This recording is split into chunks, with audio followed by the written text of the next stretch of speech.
All right. Now, today we're going to be working with a certain type of logic involving what are called conditional statements.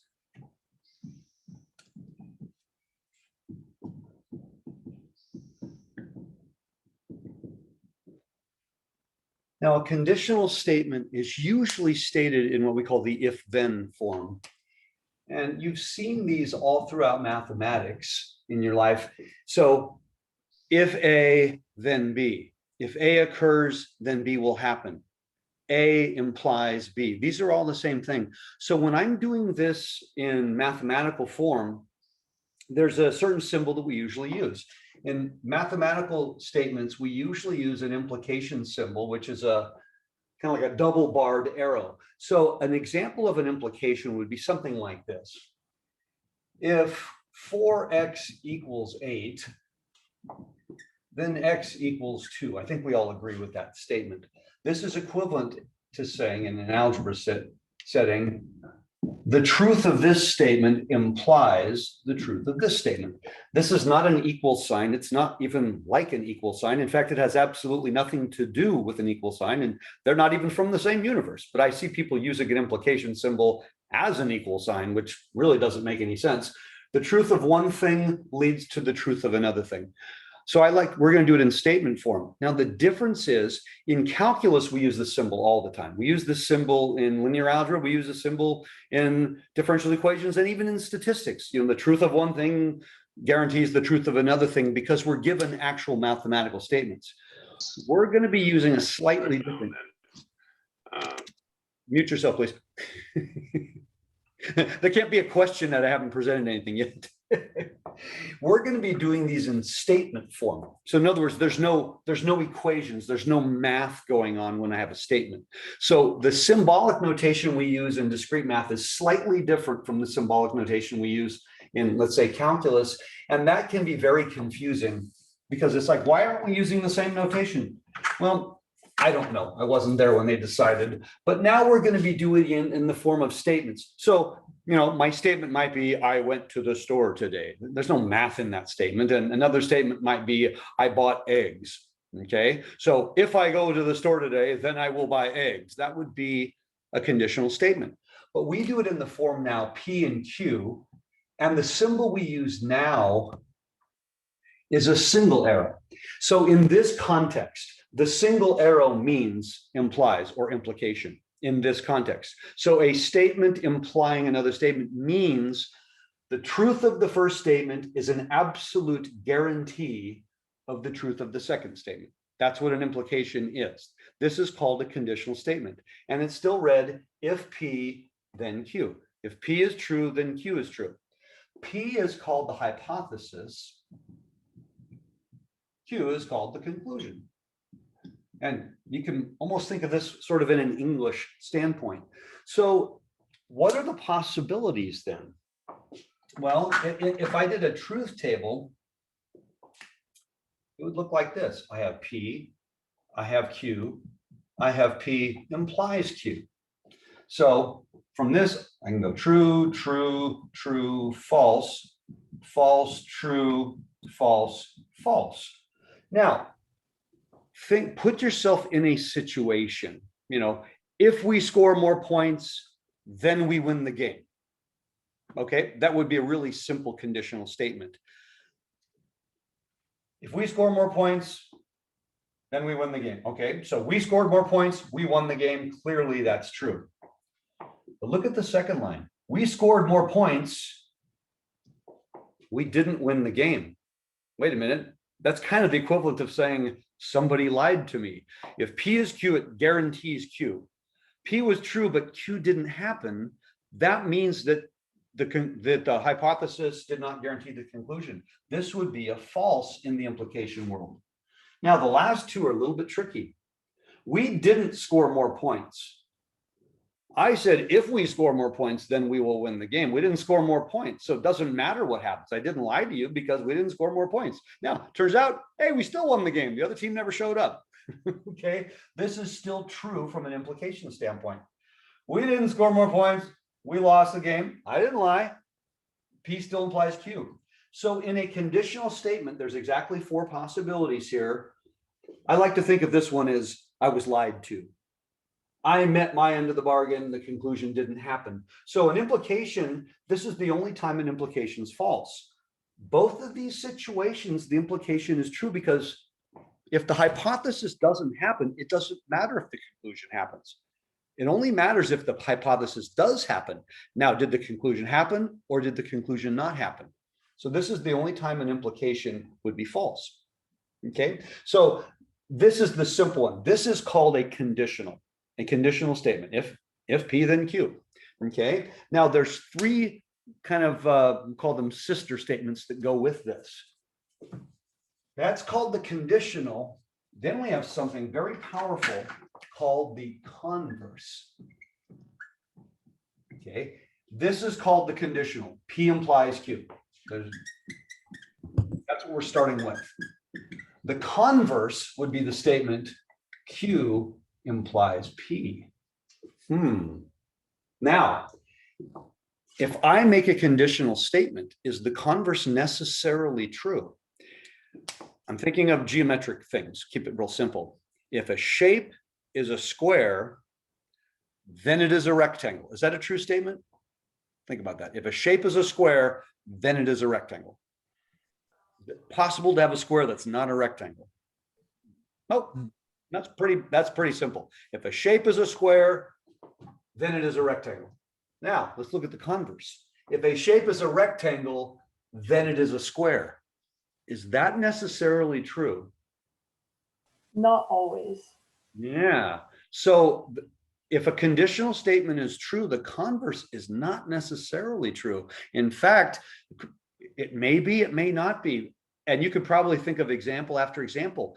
The most common mathematical error of logic that is ever made is, it's called the converse error. We're going to go over this today. It's when a conditional statement is true, automatically thinking that the converse is true when it isn't necessarily true. And so that's where we have to be a little bit careful. We're going to do lots of examples of that.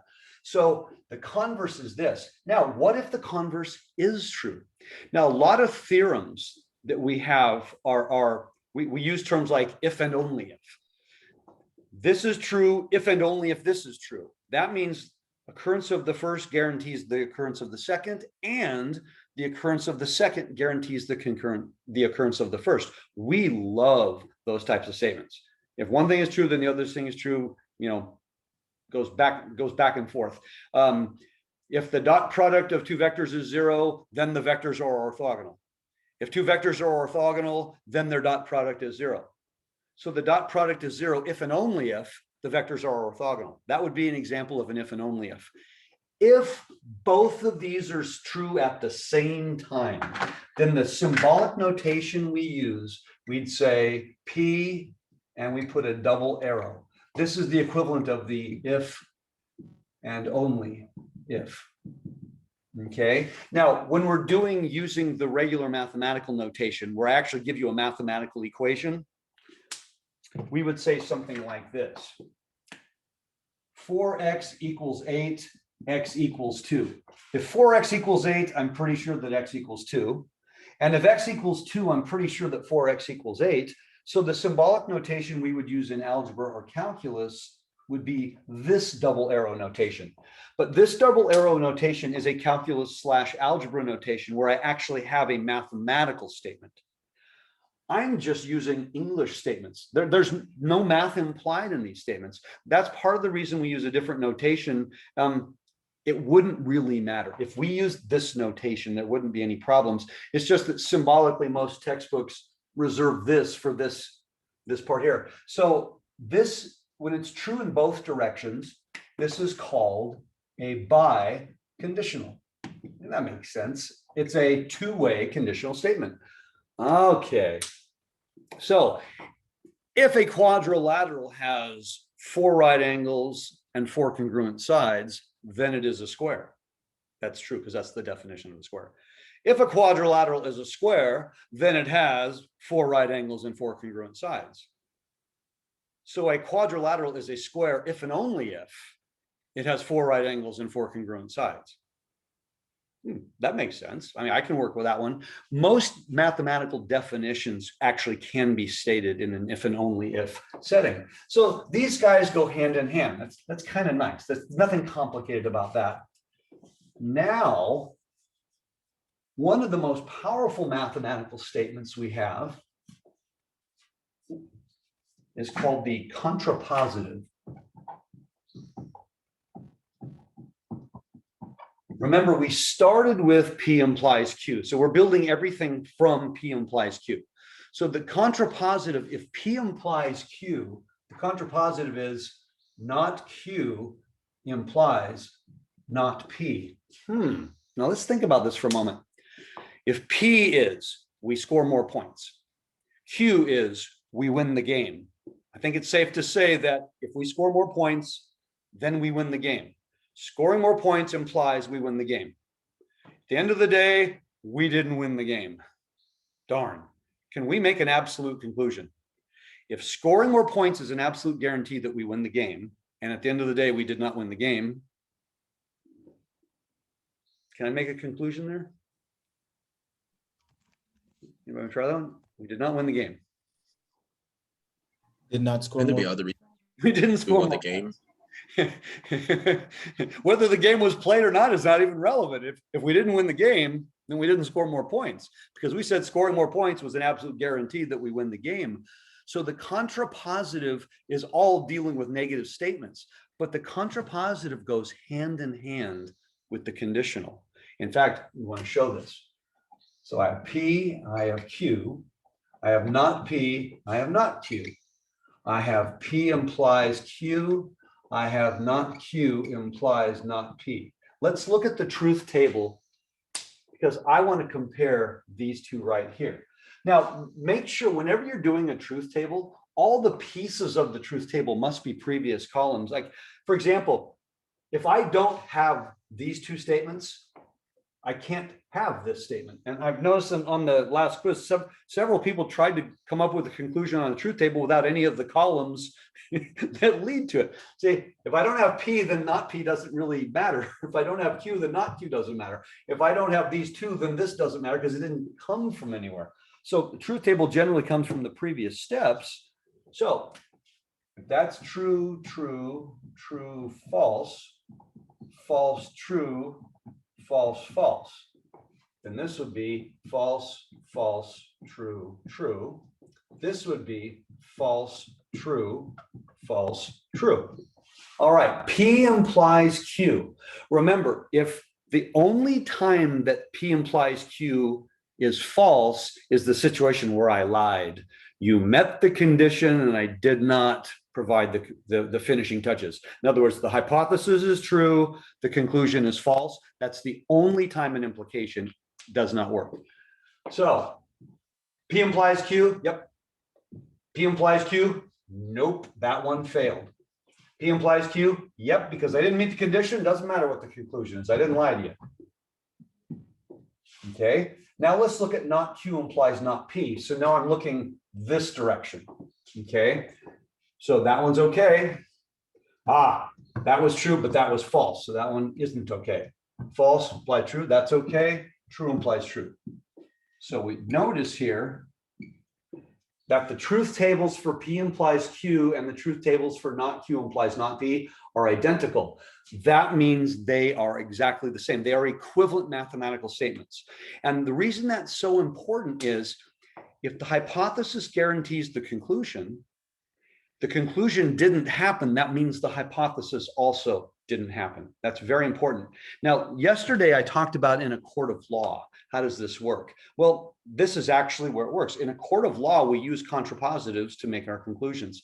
So in the simplest case, one of my closest friends is actually a defense attorney, and he represents some pretty sketchy characters, some of them internationally famous, in fact.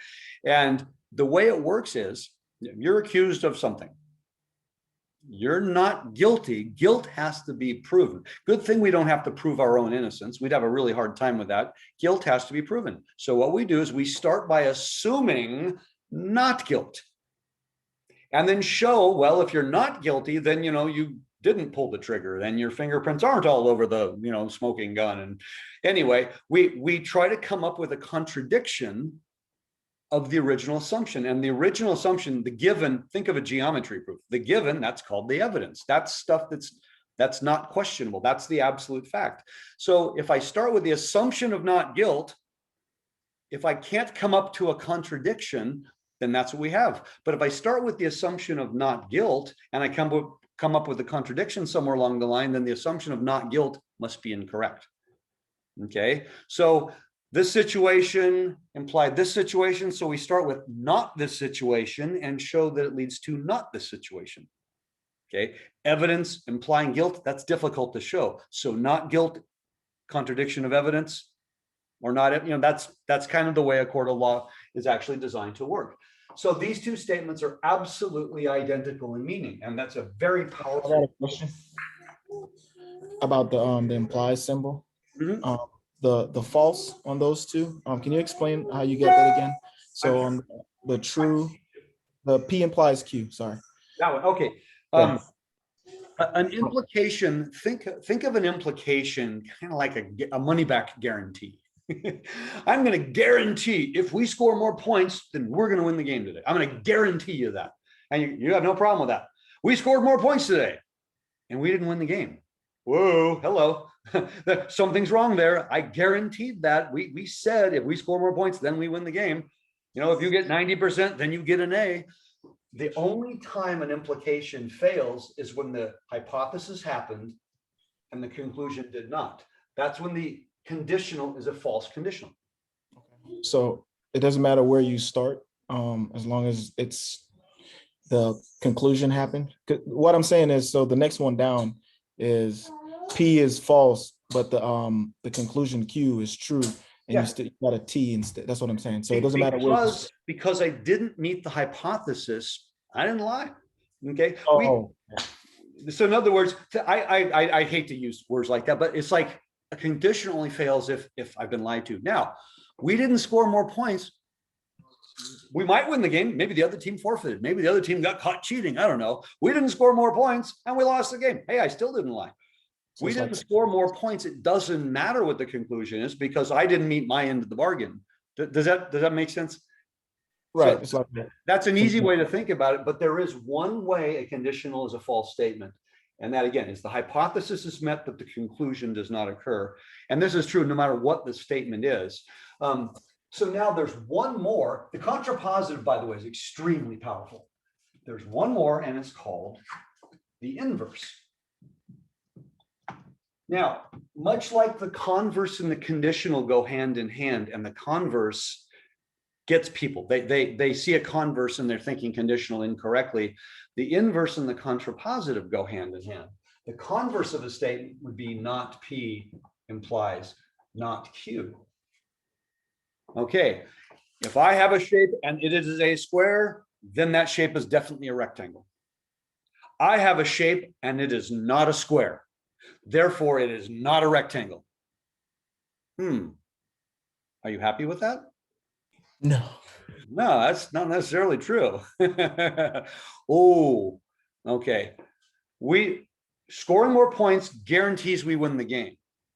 We didn't score more points. Does that guarantee we lose the game? No, like I said, the other team could have forfeited. Maybe they didn't even show up. That's why we didn't score more points. No game was even played. I mean, there's a lot of things going on there, but this is not necessarily true. Okay. And this guy technically is the converse of the contrapositive. It's the contrapositive in reverse. So the converse and the inverse are where errors occur. And again, I said we're going to do several examples of these today. So these statements right here, they're powerful mathematical statements. Now, there is one more statement that I want to go with all of these. And because in this situation here, if this, then this. Okay, that's great. But we've been talking about negations of statements lately. Professor? How do I negate something? Yes. So you said the inverse is the contrapositive of the converse. Well, technically, it's the converse of the contrapositive. P implies Q is my conditional. If I reverse the order and say Q implies P, that's called the converse. Now we have a contrapositive that is exactly the same as the conditional. If we score more points, then we win the game. We did not win the game. Therefore, we did not score more points. Those are identical things. So not Q implies not P is true. Now, if I flip those around, not P implies not Q, that's called the inverse. So in other words, I'm doing the converse on the contrapositive. Now, I don't need you to worry about that, but the converse is not necessarily true if a conditional is true. The inverse is not necessarily true. In fact, more often than not, it's probably false. But we make mistakes because of the sound of things. And again, I'm going to give you examples of that so that we can analyze. Now, how do I do a negation? P implies Q. I want the negation of that. Ooh. Okay. Now, the negation would be kind of like the lie. Okay. I'm going to guarantee if we score more points, then we will win the game. We scored more points, but we didn't win the game. That would be the negation. Okay. Now think about that. That would be a negation. If I go to the store today, then I will buy eggs. I went to the store today, but I didn't buy any eggs. In other words, that's the negation of that statement. Turns out, we're going to show this in a moment, P happened and Q didn't. So the negation of a conditional looks like this. And by the way, again, this is a very, very powerful thing. Now I want to show this. Okay, so we'll do our P, Q. I need a not Q. I need a P implies Q. And okay, then I have a not P implies Q. I'll make sure I have room here. And then I have a P and not Q. So I think I have enough there. All right. So these are all the possibilities. I want to compare the last two. Basically, I'm creating, it's not an equation. Think of it as an identity. The negation of a conditional statement, by the way, is not a conditional statement. It's an and statement. So true, true, true, false, false, true, false, false. I want us to get really good at using truth tables to prove our points here. So false, true, false, true. Now let's look at the conditional. P implies Q. All of them are true except that one. Now, the negation of this. Oh, that's easy. I'm just going to do the negation of this. So that would be false, true, false, false. Okay. Now, finally, P and not Q. False, true. It's an and. False, false. And you notice these are identical truth tables. So we have just proved this identity. Okay. So it's kind of cool that, oh, okay, the negation of a conditional statement. So if we score more points, then we will win the game. We scored more points and we did not win the game. And and but mean the same thing in a logical context. We often use the word but to make a point, but it's the same thing. Okay.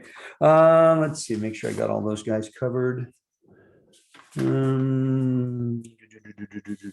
Okay, now a little bit of language here, because when we're talking about things that are going to involve conditional statements, we don't always use words like conditional statements.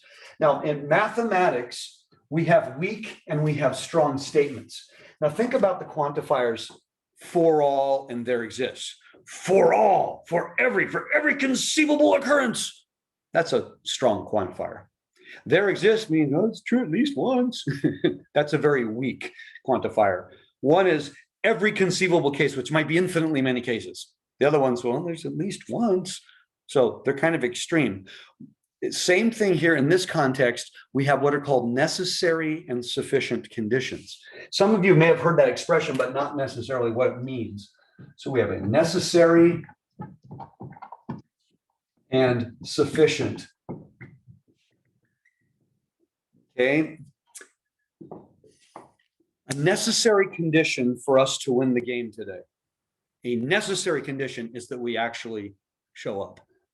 Now, if we show up, does that mean we're going to win the game? Well, no, that means there's going to be a game. Because if we don't show up, then there's no game and we lost, we forfeited. A necessary condition for you to pass this course is you actually do something. It doesn't mean you're going to pass the course, but if you don't do anything, you won't pass the course. So a necessary condition is a weak condition.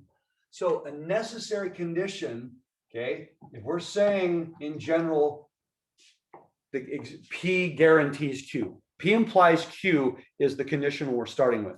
So a necessary condition says, well, a necessary condition, if we score more points, then we win the game. A necessary condition for us to win the game is that we actually show up. So if we don't show up, we're going to lose the game. So another way of thinking about it, a necessary condition is not P will actually imply not Q. If P is a necessary condition for Q to occur, then P's not occurring guarantees Q will not happen. Okay, so a necessary condition looks like an inverse statement in that sense. So again, come up with anything logical that just makes sense to you. A necessary condition for me to drive across country is for me to have a full tank of gas. Because if I don't have a full tank of gas, I cannot get in my car and drive across the country. Now, having a full tank of gas doesn't necessarily mean I can. It's not having it guarantees I can't. Now, a sufficient condition. This is necessary. Now let's get to sufficient. A sufficient condition for us to win the game today is that we score more points. A sufficient condition is for us to score more points. Okay. A necessary condition was we had to show up, but a sufficient condition is we score more points. So if we score more points, then we'll win the game. Okay. Or winning the game implied we scored more points. So from that standpoint, a sufficient condition. If we score more points, then we automatically win the game. So the sufficient condition would be of this form. So necessary and sufficient. Necessary is weak, sufficient is strong. One of the things I like to use is, I'll say, for example, a necessary condition for success in this class is to have an ample supply of IPA in your garage refrigerator.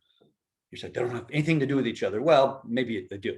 A necessary condition for success in this class is to have an ample supply of IPA, because if you don't have an ample supply of IPA, you won't be successful. Now, having the ample supply doesn't mean you will be. It means there's a starting point. Okay. Now, if I flip the script here and I say a sufficient condition for success in this class, a sufficient condition is having an ample supply of IPA. Then if you have an ample supply of IPA, you will be successful. Okay, so the way it works is, again, if P is necessary, then P's not occurrence will guarantee that you will not get the conclusion. But if P is sufficient, then P's occurrence guarantees the conclusion. So a necessary condition, the actual conclusion is stated in a negation type of format. This is not complicated at all, but it's very important because you will hear mathematical theorems sometimes. A sufficient condition for this, or a necessary condition. A lot of theorems are stated using these types of words, and it's easy to get them confused. But again, one is weak, one is strong, and we want to make sure we understand the difference between the two. So we move on. Let's see. Hold on a second. I want to do. Did I do this one already? Okay, I want to do. Oh, this is a good one. Okay, I'm going to do a problem now. It's a pretty big truth table problem involving implications. Again, it's an exercise. There's nothing about the answer that's particularly critical. I want to show the following. I want to show that the statement P implies that Q implies R. I want to show that this is mathematically equivalent to P and Q implies R.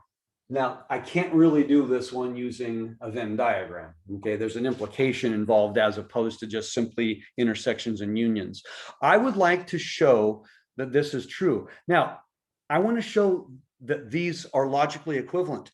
The way I will show that, okay, is to show that if this is true, then this is true. And at the same time, if this is true, then this is true, which means what I want to show is that there is a biconditional here. Okay.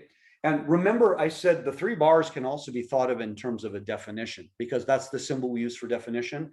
And I said that generally a definition is like an if and only if. If you look up the definition of a word, you know, this, if and only if this, because I'm using one word and I'm giving you a different word, and I'm saying they are exactly the same meaning. So what we're going to do is do a truth table and try to get to this, which means at some point we actually want to see a tautology in our truth table. So I'm going to walk you through. This is, again, this is an exercise. There's nothing about the conclusion. I got enough ink in this one. It's nothing about the conclusion that's particularly relevant. So let me write down all the columns that I need. I need P, Q, R. Q implies R. P and Q. P implies Q implies R, and I got one here. Hopefully I can squeeze that in. P and Q implies R, and then the final one, I'm going to put it down below. The final one will be P implies Q implies R, if and only if P and Q imply R. Yikes. I'm putting this down. This would actually go, well, right about here, but I don't really want to write on my wall. Okay, so I've got a lot of columns here. So I've got 1, 2, 3, 4, 5, 6, 7, technically 8 columns. I might have to raise this one a little bit. So true, true, true, true, true, false, true, false, true, true, false, false. False, true, true, false, true, false, false, false, true, false, false. A little bit tight. Okay. Actually, you know what I might end up doing? I think I have a better idea. Rather than try to squeeze this in, when we finish all of this, I'm only going to be looking at these two. Maybe I'll go back and just insert it there. I may just erase that part. So let's go through the entire process now. Q implies R is true in every case except when Q is true and R is false. So I have a false here and I have a false here. All the rest of these will therefore be true.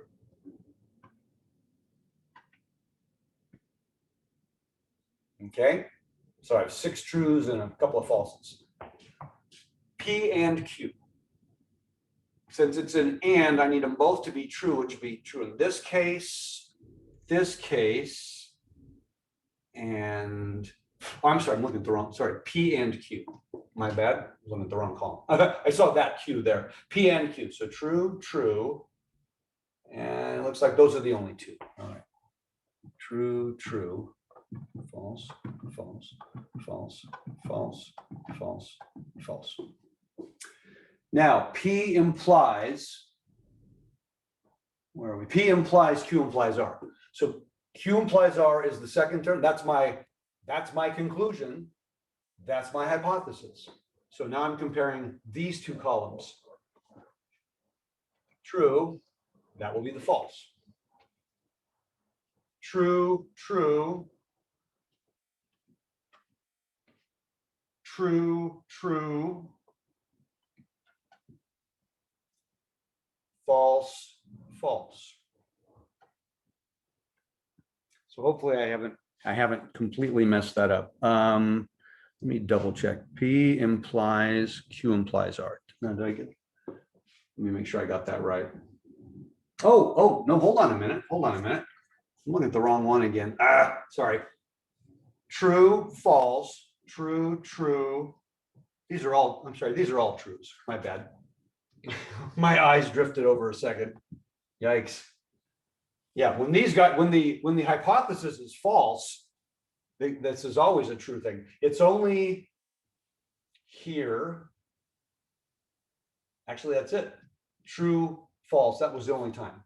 Now, P and Q implies R. So now I got to look right to left. So true, true to false. True, true, false going to true is true, true, true, true. So these are all true. Now, the point was to show logical equivalence. Well, we have shown logical equivalence. Okay, we could stop, except the idea is if I want to show two things are logically equivalent, absolutely, then I'm also showing a biconditional for the two. So now if I said, let me replace this now with this symbol. How do I do a biconditional? Oh, okay, a biconditional means if A or if P then Q and if Q then P are at the same time. So if not P, then not Q, and not Q, then not P. In other words, a biconditional will mean they have to be true at the same times or they have to be false at the same times. I can't have a true on one side and a false on the other, or vice versa, if it's a biconditional. So now if I said I have one more column that's this column here, it would be true, true, because this was not P implied not Q and not Q implied not P in a sense. It'd be true, true, true, true, true, true, true, true.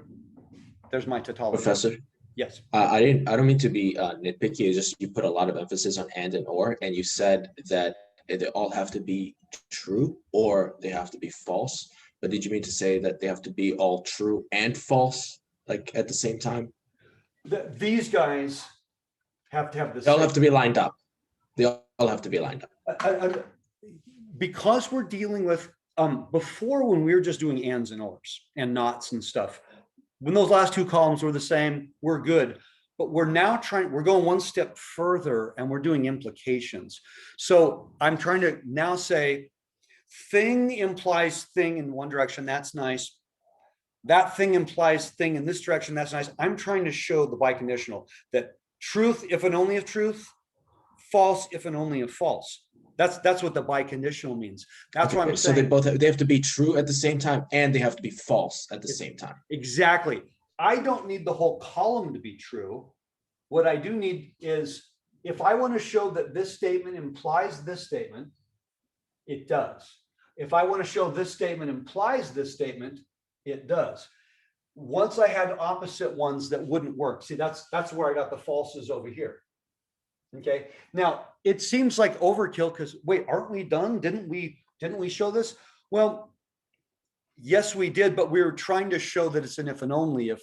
In other words, we're trying to go past logical equivalence to actually say one statement if and only if the other statement. So if I just said, are these logically equivalent? Let's just stop there. Yes, but we were starting with these are logically equivalent. Is that true or false? And that's what the if and only if, only because these were already involving implications. Implications, let's just say there's a little bit more going on than just an and or an or. Now I can have ands and ors in the implications. Remember I said the negation of P implies Q is P and not Q. Now there's a couple of other ways of saying this where people will use, there was an example, I love the example if I can find it. In the textbook, the author was using the idea of the negations. Oh, okay. Now I'm gonna go back just a little bit because I'm going to show you another way you can do a negation with an implication. Professor, we never did the last column that is the arrow going both ways. Yeah, that's that how would just be all true. That would it just would be all trues. Yes. Yeah, it would be one column of all true.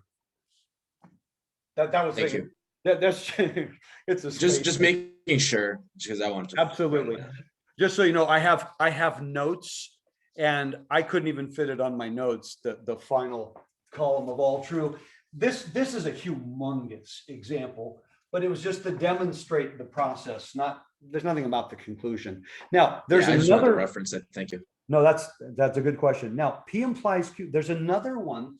If I have P implies Q, this is equivalent to, make sure I got this in the right direction. Not Q and P. I'm sorry, not Q or P. I can't read my own writing. Now, this is kind of an interesting one. Now, this isn't the same as the negation we just did. Remember, the negation was P and, not Q. So if P implies Q, that's equivalent to not Q or P. Well, I want to do the truth table first, and then I want to give you a really simple example.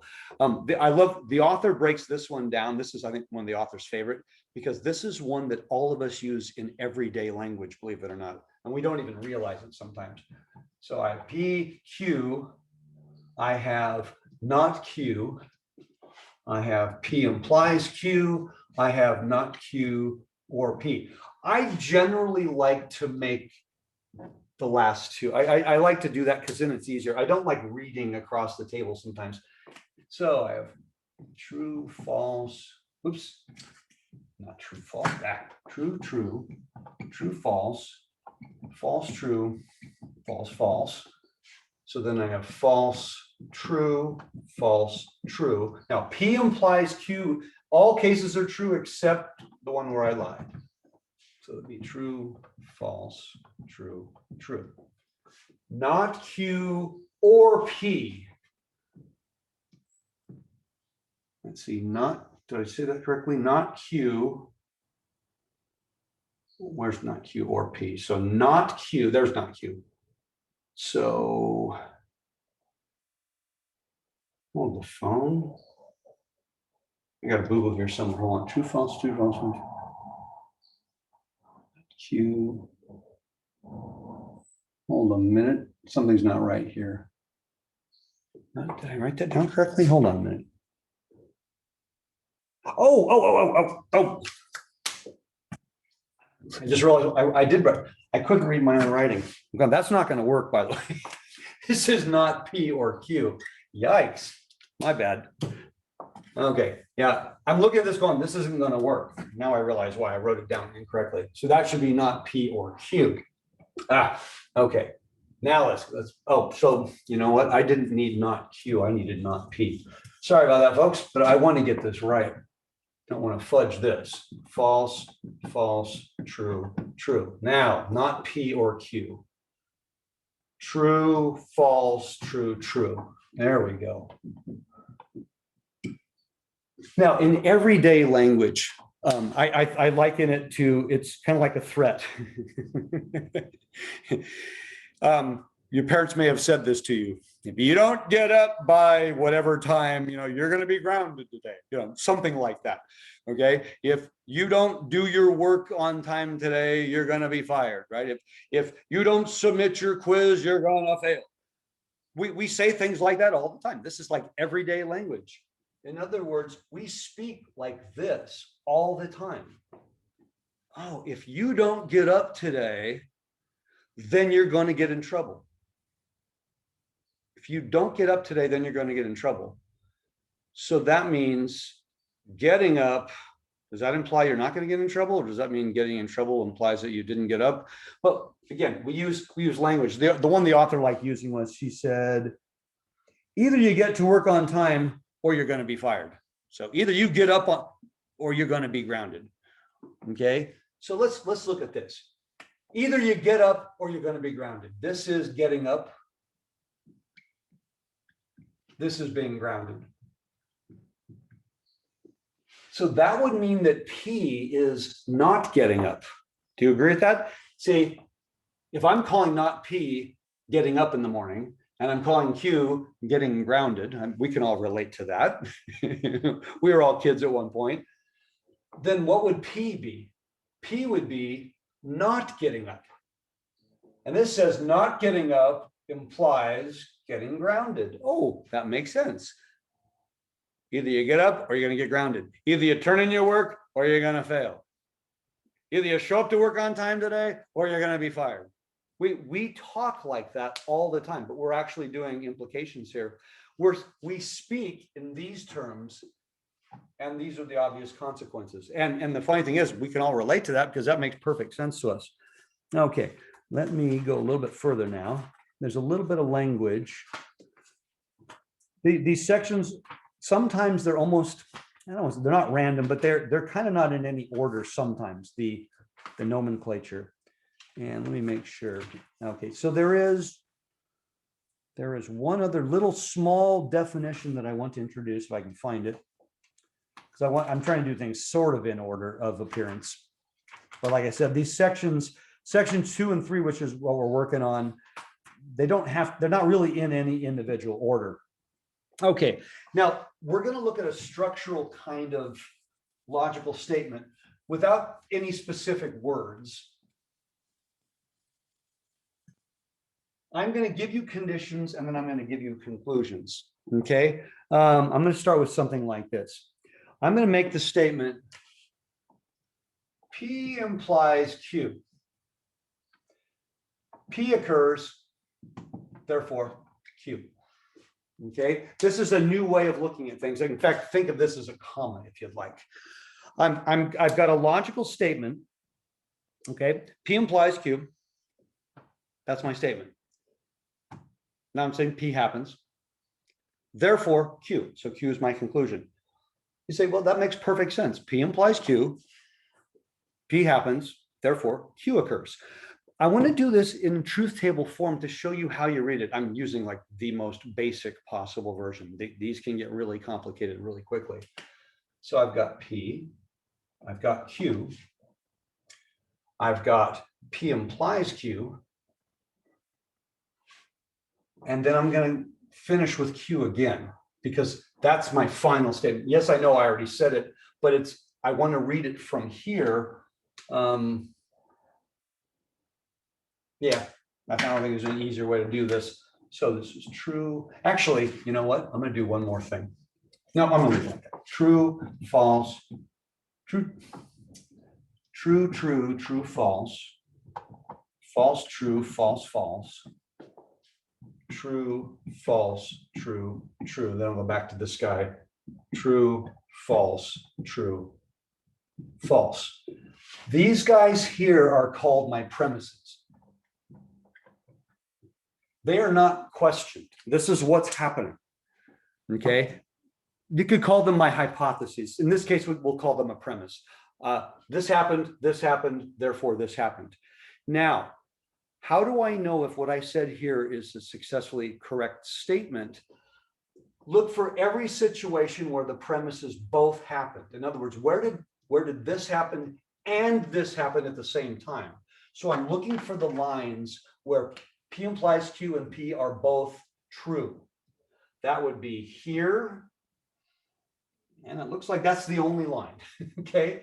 So this is the only line I'm interested in, because this is the only line where both of these were true. See, in every other line, one of them wasn't true. So it doesn't matter what my conclusions were on the other lines.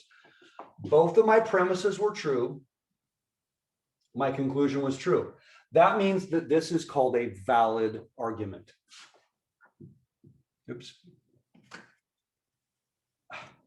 A valid argument. And it's also the logic that I'm using here is called the logic of modus ponens. I think I'm spelling that right. This is not a word that you ever will actually, one N.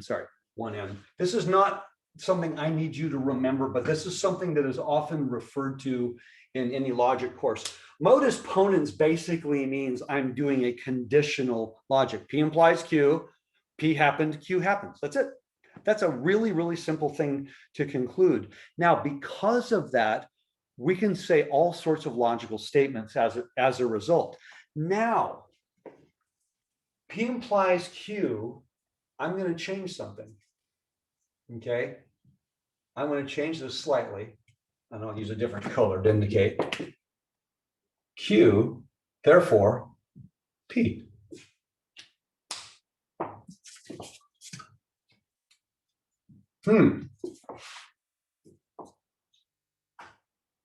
P implies Q, Q, therefore P. Actually, let me erase all of this. Now, let's see if this is valid. So my last column now is going to be P. P implies Q, Q, therefore P. All right. Whoa, that was a crazy sound. Now, what we need to find is any row where both of these happen. happen. Now, are there any rows where both of these happen? Well, obviously, the first row. But how about the third row? Ah, look at this. My premises were both true here and the conclusion was true. My premises were both true here, but the conclusion was false. That means that this argument is invalid. Why is this argument invalid? Does anybody want to, this one word? If P implies Q, isn't this suggesting that Q implies P? Q occurred, therefore P occurs. But isn't that the converse? And we said the converse isn't necessarily true. So this is invalid by what we call the converse error. And I'm going to give you a simple example. My favorite example to use, and I'll only use this 375 more times this semester. All cheaters sit in the back row. Larry sits in the back row, therefore, Larry's a cheater. Do you think that's valid or invalid? Invalid. Invalid. Okay, let me change it slightly. All cheaters sit in the back row. Larry's a cheater. Therefore, Larry sits in the back row. Valid or invalid? All cheaters sit in the back row. Larry is a cheater. Therefore, Larry sits in the back row. I would say valid. That one is valid. That is modus ponens. All cheaters sit in the back row. Larry sits in the back row. Therefore, Larry's a cheater. That's this problem right here. That's converse error. If you're a cheater, then you sit in the back row. Somebody sits in the back row doesn't necessarily make them a cheater. Oh, so the words, I used the exact same words, but it was the order of the statements I switched. And that's where we can get in trouble. And I mean in every, not just everyday language, but in logic and mathematical proofs in computer programming. If I make a converse error, I may not even realize it because I'm using all the same words. All cheaters sit in the back row. Okay, that's an unquestioned argument. Okay, all cheaters sit in the back row. Now, if Larry's a cheater, then he's going to sit in the back row. But if Larry sits in the back row, that doesn't necessarily mean Larry's a cheater. Okay, there might be a really big back row open to everybody. So this kind of problem gets people. Now let's look at a similar one. Professor, before we move on, I wanted to, why did you circle the specific rows you did? I thought I got it. Because, well, now that I've erased it. Hold on. P implies Q, Q. These are my two premises. Now think of a conditional statement in general, right? P implies Q. If P didn't happen, does it matter if Q happens? No, there's no lie going on. The lie is only if P happened and Q didn't happen. So if my hypothesis occurs, did my conclusion occur? Yes or no? Now I'm giving you more than one statement. So in the sense that both of these have to occur before I even care if anything happens. See, if neither So one you of these circled occur, that row because both Q and P implies Q are both true. exactly. These were Now, when it was, keep going. when that last row, Oh, sorry, yeah, just the internet was bugged out. Okay. With the last column, when it was just Q instead of P, then we had true, false, true, false. Let me go back to that one. Sorry, yeah, I'm just. I'll just throw Q in there to make it easier on myself. True, false, true, false. Now, in this case, new problem. These were my premises. So P implies Q and P. This was the only case where they were both true. Do you agree? So I'll do a bigger story. This was the. Oh, okay. It was the only case where they were both true, Okay. and my conclusion was true. That's why it was valid. So what's going to happen in problems of this nature? You're just going to fill out your truth table. Then you're going to identify, okay, every place, every row, not column now, every row where all of my premises are true. Now, by the way, I could have 3 premises. I could have 4 premises. There's no limit to the number of premises. But the only thing that matters is all my premises had to be true before a conclusion is valid or invalid. If my So premise. everything before the therefore is a premise? Yes. These it. happened, period. These happened. Understood. That's not the question. The question is, can I guarantee that happening? So this is a different form of a conditional. It's a compound statement. But the way we make our conclusion is all the premises had to happen before something's valid or invalid. If any part doesn't happen, again, if we score more points, then we win the game. We didn't even show up today. Doesn't matter what happened. Okay. It doesn't matter what the conclusion is because the hypothesis didn't happen.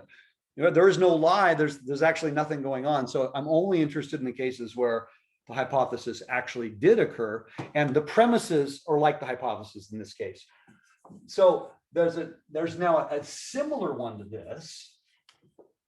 And by the way, if you've looked ahead at the quizzes, some of my favorite questions, the Larry sits in the back row question, these are some of my favorite ones because they're so simple to analyze, but people will make mistakes because they're looking, you know, the direction of things. What if I said this statement? Not Q implies not P. Not P, therefore not Q. Can't write today. Now, I'm doing everything from a negative standpoint, okay? Now, in the case where I have a conditional and the conditional is true, and I'm using that as my basic logic, that's called modus ponens. In the case where I'm doing the negation, in fact, the contrapositive, this is called modus tollens. And again, I don't really care if you remember these terms in and out. I'm not going to use these all the time, but there's certain logical foundations that a lot of courses build around. And you'll hear terms like modus ponens and modus tollens. Modus ponens just means I'm using a conditional statement to make my conclusion. Modus tollens means I'm using a contrapositive, which is equivalent, but from a negative point of view. So this is not Q implies not P, okay? Not P, therefore not Q. And then we'll also do not Q, therefore not P. Actually, you know what? I'm going to do that one first. I'm sorry. I'm going to do this one first. I want to do things in the same order. So not Q, not P. Okay. So I've got P, Q. I got to have those first. Not P, not Q. Not Q implies not P. And then again, I will restate the not P at the end because I want the last column always to be my final thing that I'm looking at. So the nice thing is, I mean, restating it is not a big deal. So true, true, true, false, false, true, false, false. So false, false, true, true, false, true, false, true. I can't have nots unless I have the things. Now, not Q implying not P, so I got to read it right to left. The only one that's a lie was true implied false. That's the only one that's the lie. The rest of them are trues. Now, I'll restate not P. True, true, false, false. Okay. Now, what am I looking at? I'm looking at these two statements being true. So I'm looking at that one is the only one. So did I do that correctly? Not, just make sure I wrote the right things down. I think the not- last column is incorrect. The not P. Did I miss? You Oh, wrote true, Yeah, true, not false, P false. is false, false. I wrote P, didn't I? Thank you. Good, that's what I need you guys for. You're my eyes and ears. I rewrote P. That should be false. There we go. False, false, true, true. All right, now, how many rows are both of these true? Looks like only that one. Do you all agree? Does everyone see it's only there? So I'm going to circle only this part here because that's the only part that matters. These are my premises. That's the only place where both premises were true. And what about my conclusion? It was true.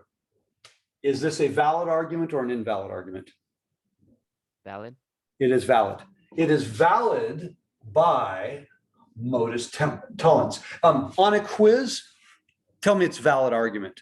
I'm impressed if you said it's valid by modus tollens, because the other one was valid by modus ponens. How do I know the difference? These are all negations. Modus tollens would all be negations. Modus ponens would be, non-negations. I don't care if you use that language, but it's good to know that because you're going to see that in other contexts. Now let's do the other one. I'll use blue ink so we can distinguish these guys. Not P, not Q. And this is, again, one of the most common errors. Let me go ahead. I guess the only thing I need to change is that one. Let me erase that. Oops, sorry, wrong color. I good with colors. Not Q that was true, and that was true. All right. Now, and I'm changing this one to not Q. All right. So now I want this and this to both be true. So I need this and this. Are they ever true at the same time? Here and here. So I'm going to have two rows that I have to check. Now let me rewrite the not Q.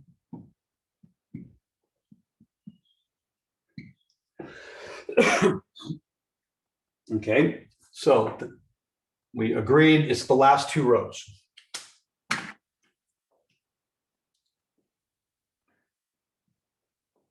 Let's go ahead and circle them. True, true. Both cases, the premise was true. In this case, the conclusion was true, but in this case, the conclusion is false. Therefore, is this valid or invalid? Invalid. Invalid. In the previous time it was invalid, I said it was converse error. We had P, P implies Q, Q does not imply P. Now I'm doing a contrapositive kind of statement. Not Q implies not P. I have not P and I'm trying to not Q. That's called the inverse. So this is invalid by the inverse error. I only have four possibilities. I'm valid by modus ponens. I'm invalid by converse error. I'm valid by modus tollens. I'm invalid by inverse error. How do I know the difference?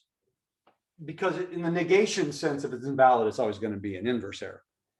It's actually that, if it's no negations and it's invalid, it's going to be converse error. So I'll ask you those types of questions, okay? And they can be a little bit tricky. And I'm just going to read you one of the questions on the next quiz. It's one of my favorite questions.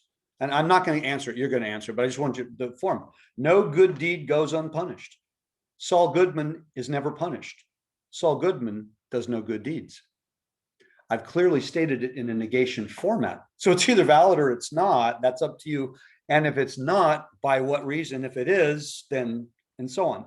So a negation, a statement is mostly negations. I have another one. I said, all Mesa students have good hygiene. Biff is not a student. Biff does not have good hygiene. It's either valid or it's not. Okay. Now, on some of these, you don't actually have to make a table because I'm giving you words. If I'm giving you something that looks like this, you got to make the table because you don't have any words to compare, but they're the exact same thing. The statements that I just made, Saul Goodman does no good deeds. It's a statement form of this, but I've given you the statements, so the conclusion is actually much easier to draw. You don't have to make a truth table in that case. But the problem is if I switch the order, Larry's a cheater. Larry sits in the back row. Which one am I implying? Which one am I concluding? So again, I always go back to it. If I'm starting with the symbolic notation, you make a truth table and then you look at the appropriate rows. If I'm giving you statements, then ask yourself, can I rewrite it in a PQ form? And again, all cheaters sit in the back row. Can I write that as P implies Q? Yes. P is you're a cheater. Q is you sit in the back row. So if you're a cheater, then you sit in the back row. Being a cheater implies you sit in the back row. All cheaters sit in the back row. These are all the same thing. My P implies Q is cheaters imply sitting in the back row.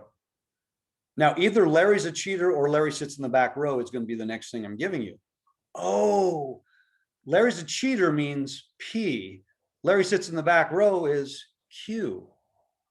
So if Larry's a cheater, that implies Larry sits in the back row. Larry sits in the back row implies Larry's a cheater. Only one of those is true. One of them's a converse, one of them's the conditional. And that's how you have to read it. Say, okay, based on the given words, translate it to yourself in a PQ format.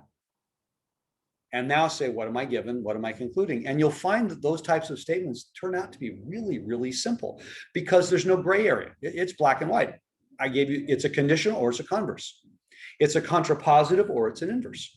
And hopefully that's a fairly simple thing. This is kind of fun stuff because there's no calculating going on, clearly. Okay. You're just working with statements. So this is a good place to